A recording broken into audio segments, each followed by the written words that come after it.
Hello guys, কেমন আছো তোমরা? আশা করি সবাই ভালো আছো, সুস্থ আছো। এটা আমার ঠাকুর ঘরের একটা কাজ করাচ্ছি। কাজ বলতে ওয়ালপেপার লাগানো। দেখো এখন দেখতে এরকম, পরে তোমরা দেখে এটাকে বুঝতে পারবে। এই যে উনি এসছেন ওয়ালপেপারটা লাগাতে, ছোট ছোট করে কেটে ওনার মতন ডিজাইন করে লাগাবে। অনেক দিন ধরে ইচ্ছা ছিল কাজটা করাবো, তা কখনোই করিয়ে ওঠা হচ্ছিল না। আর যেহেতু পুজো চলে এসছে, আমার মা মঙ্গলচণ্ডী মায়ের পুজো করি, তো তার আগে ছাড়া এই কাজটা করানো কখনোই সম্ভব ছিল না। আর এই যে দেখো এই জিনিসটা, এটাও পেছন দিকে লাগানো হবে।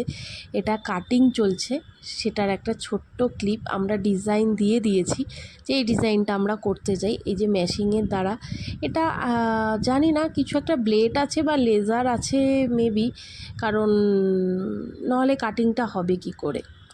এই বোর্ডটা আমাদের পাশের বাড়িতেই এর ইয়েটা এত সুন্দর লাগছে দেখতে। কমপ্লিট হওয়ার পর তোমাদেরও দেখাবো, দেখলে নিশ্চয়ই ভালো লাগবে এটা। আর দেখো, দেখে খানিকটা আইডিয়া করা যাচ্ছে যে ডিজাইনটা কি দেওয়া হয়েছে।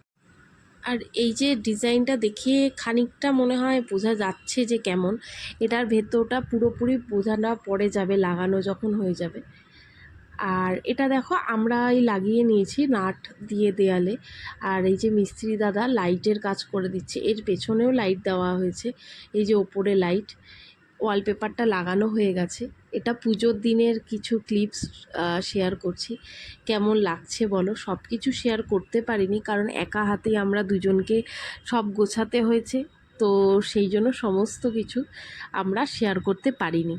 তো কেমন লাগলো দেখো, দেখে আমাদের অবশ্যই জানাও যে কেমন লাগলো। ছোট্ট একটা প্রচেষ্টা, নিজের ঘরে কি হচ্ছে না হচ্ছে এবং তোমাদের একটা আপডেট দেওয়া, আর কিছুই না। কারণ পুজোর মধ্যে এতটাই ব্যস্ততা যে সমস্ত কিছু ক্লিপ আমরা শেয়ার করে উঠতে পারিনি, কারণ আমি পুজোতেও বসতে হয়েছে, এদিকে লোকজনও এসেছিল। সব কিছু চেষ্টা করব নেক্সট ইয়ার যদি কিছু ক্লিপ তোমাদের সাথে শেয়ার করতে পারি। সুস্থ থাকো, ভালো থাকো, do like, share and comment.